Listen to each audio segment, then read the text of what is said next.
নমস্কার, আমি সুজাতার কিচেনে আপনাদের সকলকে স্বাগত। আজ আমি আপনাদের সাথে চিকেনের পাতলা ঝোলের রেসিপি করে দেখাবো। গরমের দিনে এটা খুবই খেতে ভালো লাগে।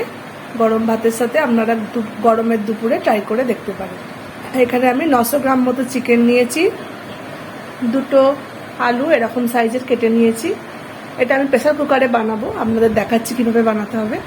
এখানে আমি হ্যান্ড চপারের সাহায্যে দুটো পেঁয়াজ চুইং করে নিয়েছি। এখানে দুটো টমেটো আমি চপ করে নিয়েছি।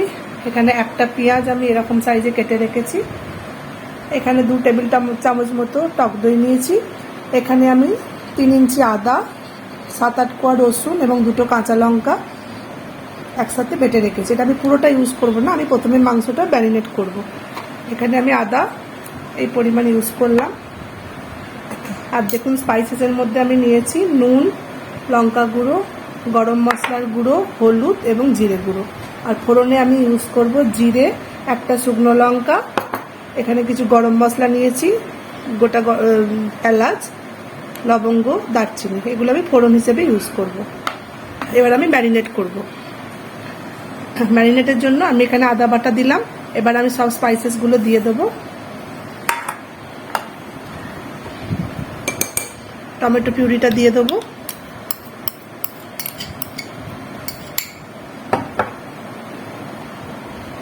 চপ করে রাখা পেঁয়াজটা দিয়ে দেবো।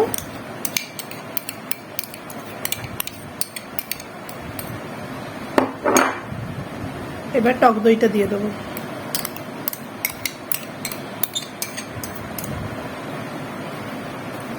সবকিছু ম্যারিনেট করে নিয়ে আপনাদের দেখাচ্ছি। দেখুন এখানে আমার ম্যারিনেশন করা হয়ে গেছে। আমি এখানে 1 টেবিল চামচের মতন সরষের তেল অ্যাড করেছি। তারপর এটা আমি ম্যারিনেট করেছি। আর এখানে আমি আলুগুলো সরষের তেলে ভেজে রেখেছি। এগুলো আমি মাংসের সঙ্গে ইউজ করব। আমি যখন রান্নাটা করব আমার কাঁচা পেঁয়াজটাও লাগবে, তখন আপনাদের আমি দেখাচ্ছি সব কিছু। দেখুন আমি এখানে কড়াইয়ে সরষের তেল গরম করতে দিয়েছি কুকারে। আমি কুকারেই রান্নাটা করব। আমি এই তেলেতেই আলুটা একটু ভেজে নিয়েছিলাম। আর এখানে আমার মাংসের ম্যারিনেশন একদম হয়ে গেছে। আমি এটা প্রায় আধা ঘন্টার মতো ঢাকা দিয়ে রেখে দিয়েছিলাম। আমার এখানে সরষের তেল গরম হয়ে গেছে। এবার আমি ফোড়নটা অ্যাড করবো। এখানে আমি একটা তেজপাতাও অ্যাড করেছি।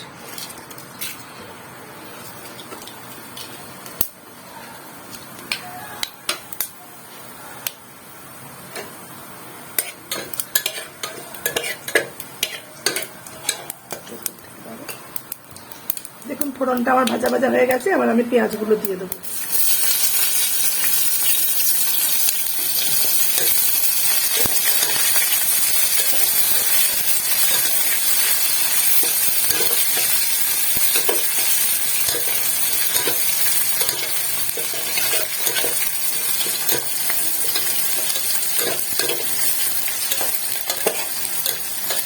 পেঁয়াজটা একটু লাল করে ভেজে নিয়ে আমি মাংসটা দেবো। দেখুন এখানে আমার পেঁয়াজটা ভাজা হয়ে গেছে লাল করে। এবার আমি ম্যারিনেট করা মাংসটা ঢেলে দেবো।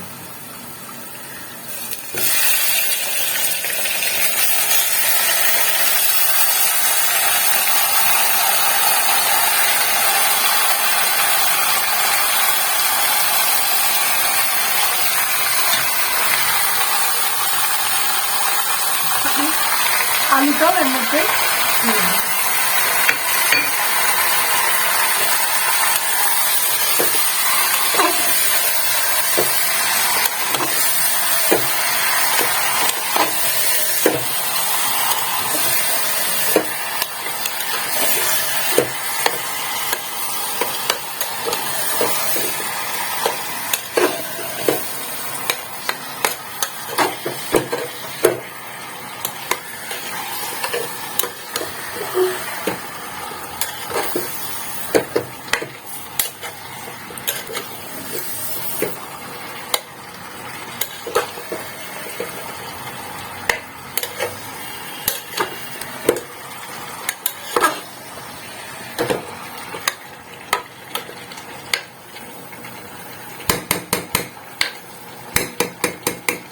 খানিকক্ষণ এটা ঢাকা দিয়ে অল্প আঁচে রেখে দেবো। তারপরে আরেকবার কষিয়ে নিয়ে জল ঢালবো। দেখুন এবার আমি ঢাকাটা খুলবো। এখানে দেখুন আমার মাংস থেকে অনেকটা পরিমাণ জল বেরিয়ে গেছে।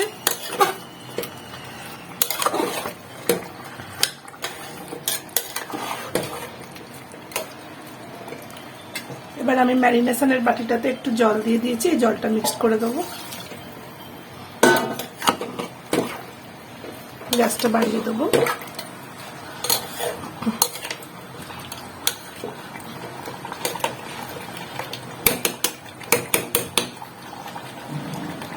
দুটো কাঁচা লঙ্কা চিড়ে রেখেছি, যেটা দিয়ে দেবো। এবার কুকারটা বন্ধ করে দুটো সিটি দিয়ে নেবো, দিয়ে বন্ধ করে খানিকক্ষণ রেখে দেবো। দেখুন এখানে আমার চিকেনের পাতলা ঝোল একদম রেডি হয়ে গেছে। আমার রান্নাগুলো যদি আপনাদের ভালো লেগে থাকে তাহলে ফেসবুক থেকে দেখলে ফলো করে দেবেন, ইউটিউব থেকে দেখলে সাবস্ক্রাইব করে দেবেন।